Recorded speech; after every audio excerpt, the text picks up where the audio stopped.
Hello guys, this is Akash and you are watching self-reflection classes. Today we are going to start loss and profit या हम बोल सकते हैं लाभ और हानि. Profit and loss. प्रॉफिट और लॉस को समझने से पहले कुछ टर्म्स हैं, उनकी मीनिंग क्लियर होना बहुत ज़रूरी है. जब हम क्वेश्चन को सॉल्व करेंगे तो विदाउट यूजिंग फॉर्मूला सॉल्व करेंगे. वो हम तभी कर सकते हैं जब हमें कुछ वर्ड्स हैं उनकी मीनिंग क्लियर हो. बेस उनका कॉन्सेप्ट जो है वो एकदम माइंड में क्लियर होना चाहिए, माइंड में कोई कॉन्फ्लिक्ट नहीं होना चाहिए. तो चलिए स्टार्ट करते हैं. एक वर्ड है कॉस्ट प्राइस यानी क्रय मूल्य और एक सेलिंग प्राइस यानी विक्रय मूल्य. तो क्रय मूल्य और विक्रय मूल्य में क्या डिफरेंस है उसे देखते हैं. कॉस्ट प्राइस खरीदी गई वस्तु का मूल्य. देखिए, जब आप किसी प्राइस पर कोई चीज खरीद कर लाते हैं तो जिस प्राइस पर आप किसी वस्तु को खरीद कर लाए हैं उसको हम बोलेंगे कॉस्ट प्राइस. और जब आप उसी वस्तु को जिस प्राइस पर बेच देंगे, एक अदर प्राइस होगा जिस पर आप उसे बेच देंगे, तो जिस प्राइस पर आप उसे बेचेंगे उस प्राइस को हम बोलेंगे सेलिंग प्राइस, विक्रय मूल्य, बेची गई वस्तु का मूल्य. तो आई होप समझ में आया होगा. खरीद कर लाई किसी मूल्य पर, बेच दिया किसी अदर मूल्य पर. समझ में आया. तो उसको जिस पर बेचा है वो है सेलिंग प्राइस और जिस मूल्य पर खरीद कर लाए हैं वो है कॉस्ट प्राइस. आई होप समझ में आया होगा. ठीक है. तो इन दोनों कॉस्ट प्राइस और सेलिंग प्राइस के डिफरेंस को हम क्या बोलते हैं? Profit and loss. देखिए एग्जाम्पल से समझिए. मान लीजिए आप 10 रुपीज का एक पेन खरीद कर लाए. उस पेन को आपने 12 रुपीज में बेच दिया. जो 10 रुपीज है वो आपका कॉस्ट प्राइस हो गया और जिस प्राइस पर 12 रुपीज पर आपने बेचा है वो आपका क्या हो गया? Selling price. या मान लीजिए 10 रुपीज में खरीद कर लाई और आपने उसे 8 रुपीज में बेच दिया. तो 8 रुपीज आपका क्या हो गया?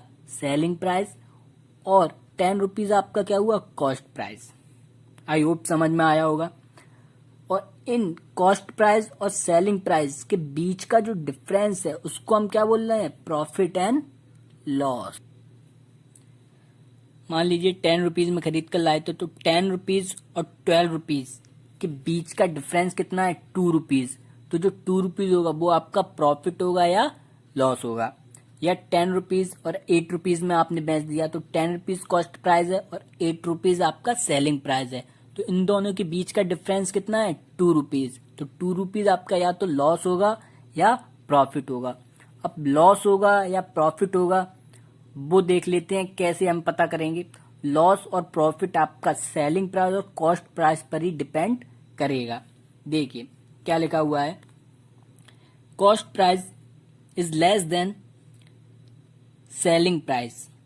जब आपका सेलिंग प्राइस यानी विक्रय मूल्य क्रय मूल्य से ज्यादा अधिक है तब आपका प्रॉफिट होगा. और जब सेलिंग प्राइस कॉस्ट प्राइस से कम है तब आपका लॉस होगा. समझ में आया. एग्जाम्पल देखिए. 100 रुपए कॉस्ट प्राइस था, 120 रुपए सेलिंग प्राइस है. यानी 120 रुपए सेलिंग प्राइस कॉस्ट प्राइस से ज्यादा है तो 20 रुपए का हमें क्या हो रहा है? फायदा हो रहा है. खरीद कर लाए 100 रुपए में, बेच दिया 120 रुपए में, तो क्या हुआ? हमें प्रॉफिट हुआ. और जब 100 रुपए आपका कॉस्ट प्राइस है और 80 रुपए आपका सेलिंग प्राइस है, यानी सेलिंग प्राइस कॉस्ट प्राइस से कम है, कम पर बेचा है हमने, तो हमें क्या होगा? नुकसान, हानि होगी. तो हम क्या बोलेंगे? हमें क्या हुआ है? हमें लॉस हुआ है. क्या हुआ है? लॉस. 20 रुपए का क्या हुआ है? लॉस. इधर 20 रुपए का क्या हुआ है? फायदा, यानी प्रॉफिट हुआ है 20 रुपए का. तो आई होप आपको प्रॉफिट एंड लॉस समझ में आ गया होगा. कॉस्ट प्राइस क्या होता है वो समझ में आ गया होगा. सेलिंग प्राइस क्या होता है वो माइंड में क्लियर हो गया होगा. तो 4 जो टर्म्स से वो क्लियर हो गई. नेक्स्ट एक नोट है इंपॉर्टेंट, उसको आपको याद रखना है. नोट क्या है? Loss percentage and profit percentage आपका हमेशा सीपी कॉस्ट प्राइस पर ही कैलकुलेट किया जाएगा. हमेशा याद रखना. अब सीपी पर ही कैलकुलेट किया जाएगा, इसका क्या मीन है? देखिए, परसेंटेज जब टॉपिक मैंने पढ़ाया था तो आपको बताया था कि परसेंटेज क्या होता है. परसेंटेज आपका होता है लिया गया भाग बट्टे कुल भाग. यानी कि जो लिया गया भाग है आपका, यानी जो परसेंटेज है वो आपका कैलकुलेट किया जा रहा है कुल भाग में से। फ्रैक्शन का मतलब यही तो था, 100 पर कैलकुलेट किया जाता है ना। तो लॉस परसेंटेज या प्रॉफिट परसेंटेज है, ये एक पार्ट है आपका किसका, सीपी का। किसका पार्ट है, सीपी का।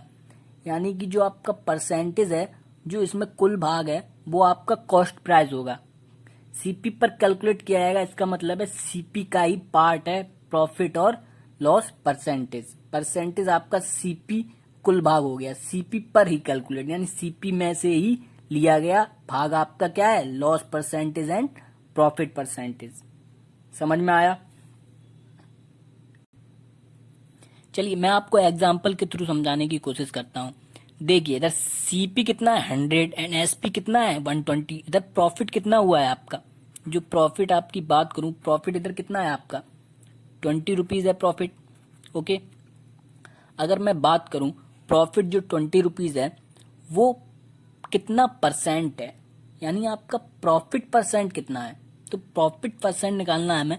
तो यानी प्रॉफिट यानी लिया गया भाग तो 20 है ही वो, लेकिन कुल भाग कितना है हमारा, कुल भाग हमारा 100 है, यानी कुल भाग सीपी पर ही सीपी हमारा सीपी पर ही कैलकुलेट किया जाएगा। तो सीपी कितना है, कुल भाग 100, तो कुल भाग हमारा 100 है। तो कितना आया, कितना परसेंटेज आया 20%, क्योंकि परसेंटेज 100 में से लिया जाएगा, कुल भाग हमेशा कितना 100, ऑलरेडी 100 है, तो 20/100 यानी 20%। तो प्रॉफिट परसेंट कितना हुआ हमारा 20%। आई होप समझ में आया होगा। लॉस परसेंट की बात करूं, लॉस परसेंट, तो लॉस परसेंट भी हमारा कितना है 20 है, लॉस हमारा कितना है 20 है, तो लॉस 20 है, तो लॉस परसेंट भी 20 है, तो 20 कुल भाग हमेशा सीपी पर कैलकुलेट, सीपी कितना है 100, तो लॉस परसेंट भी कितना होगा 20%। तो 20% का ही लॉस हुआ, 20% का ही प्रॉफिट हुआ। ये मीनिंग था आपका सीपी पर कैलकुलेट कैसे किया जाएगा loss percentage and profit percentage. अब हम एक क्वेश्चन के थ्रू समझते हैं, तो चीजें ऑलरेडी हमें माइंड में अच्छी तरह क्लियर हो जाएंगी। तो क्वेश्चन देखते हैं, क्वेश्चन लगाते हैं, उसे सॉल्व करते हैं। क्वेश्चन क्या दिया गया है, एक स्टूडेंट ने 10 रुपए का एक पेन खरीदा, वह पेन कितने रुपए में बेचे कि उसे 20% का लाभ हो। चलिए तो क्वेश्चन समझ में आ गया। एक स्टूडेंट था, 10 रुपए का पेन खरीद कर लाया, अब वो उस पेन को किस प्राइस पर बेचे कि उसको 20% का प्रॉफिट हो।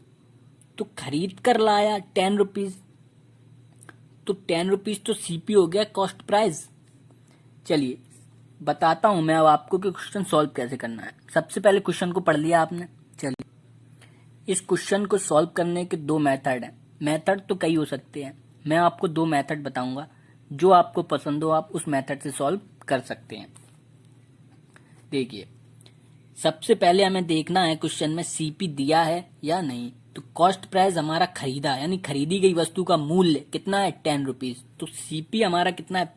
मैं आपको पहला मेथड बता रहा हूँ, फर्स्ट मेथड से कैसे सॉल्व करेंगे। तो हम सबसे पहले लिखेंगे सीपी कितना है, कॉस्ट प्राइस कितना है 10 रुपीज है, लिख लिया। उसके बाद हमें क्या दिया गया है, प्रॉफिट परसेंटेज दिया गया है। प्रॉफिट परसेंटेज कितना दिया गया है हमें 20%। हमसे पूछा गया है एसपी, तो ऐसे हम लिख लेंगे। सबसे पहले जो दिया है उसको लिख लेंगे और जो पूछा गया है क्वेश्चन में उसको नोट कर लेंगे। अब देखिए प्रॉफिट परसेंटेज 20% है। अब मुझे बताइए आप कि जो प्रॉफिट परसेंटेज है जो वो किस पर कैलकुलेट किया जाता है, सीपी पर कैलकुलेट किया जाता है। यानी कि जो प्रॉफिट परसेंटेज होता है वो आपका सीपी का ये क्या होता है, पार्ट होता है। तो सीपी कितना है 10% है। तो अगर हम प्रॉफिट निकालना चाहें कि उसे कितना प्रॉफिट हुआ है, तो हम निकालेंगे सीपी जो होता है 10 रुपीज, इसका 20% है, सीपी का ही पार्ट है ना। कुल भाग कितना है 10, कुल भाग का 20% कितना हुआ फिर आपका 10 रुपीज का 20% कितना हुआ 2 रुपए हुआ ना। तो 20% 2 रुपए हुआ, तो 2 रुपए आपका क्या आ गया, प्रॉफिट आ गया। यानी कि उसे 2 रुपए का क्या हो रहा है, फायदा हो रहा है। जब 10 रुपए में खरीद कर लाया है, 2 रुपए का फायदा हो रहा है, तो एसपी आपका कितना हो गया, 10 रुपीज था, 2 रुपए का फायदा हुआ, प्रॉफिट हुआ, तो एसपी आपका 12 रुपीज होना चाहिए कि नहीं होना चाहिए, तभी तो 2 रुपए का फायदा होगा उसे। तो 12 रुपीज एसपी आ गया, ओरली आ गया, आपको कोई फॉर्मूला किसी की जरूरत नहीं पड़ी। विदाउट यूजिंग फॉर्मूला आपका क्वेश्चन सॉल्व हो गया। प्रॉफिट परसेंटेज 20% है। 20% को हम कैसे लिख सकते हैं, 20/100। 20 आपका प्रॉफिट हो गया, 100 आपका क्या हो गया, सीपी। तो कुल भाग सीपी यानी सीपी पर कैलकुलेट करेंगे तो 100 सीपी है, लेकिन सीपी हमें क्वेश्चन में कितना दिया है, 10 रुपीज। तो हम यूनिटरी मेथड लगाएंगे इधर। क्या लगाएंगे, यूनिटरी मेथड। कैसे, देखिए 100 आपका इक्वल है 10 रुपीज की। 10 और 100 आपस में बराबर है ना, 10 रुपीज सीपी है और इधर भी 10 रुपीज सीपी है। तो 1 किसके इक्वल हो गया, आपके 10/100 के। किसके इक्वल हो गया, 10/100, यानी 1/10 के इक्वल हो गया। तो 1/10 के इक्वल हो गया आपका। अब जो प्रॉफिट है वो इधर 20 है, तो हम प्रॉफिट निकालना चाहें तो वो कितना निकलेगा, 20 इंटू 1/10। तो प्रॉफिट आपका कितना निकला, 2 निकला। आया प्रॉफिट निकल के 2 रुपीज आ गया आपका। अब प्रॉफिट 2 रुपीज आ गया और सीपी आपका 10 रुपीज है, तो एसपी सेलिंग प्राइस आपका कितना हो जाएगा, सेलिंग प्राइस आपका होगा 10 + 2 इक्वल 12 रुपीज। समझ में आएगा, ये आपका यूनिटरी मेथड था। जैसे हम बोलते नहीं है 5 रुपए टॉफी अगर 10 रुपए की है तो एक टॉफी कितने रुपए की होगी, यानी कि 5 टॉफी 10 रुपए की हैं तो एक टॉफी कितने की होगी, ये हम निकालते हैं, यूनिटरी मेथड बोलते हैं। तो उस मेथड के थ्रू इस क्वेश्चन को भी सॉल्व किया जा सकता है। तो आई होप आपको दोनों मेथड समझ में आ चुके होंगे। तो चीजों को समझते रहिए। वीडियो अच्छा लगा हो, मेथड समझ में आया हो तो लाइक कीजिए, सब्सक्राइब कीजिए। तो मिलते हैं फिर नेक्स्ट वीडियो में। अपना ख्याल रखिए, अपनी फैमिली का रखिए और आसपास के लोगों का ख्याल रखिए।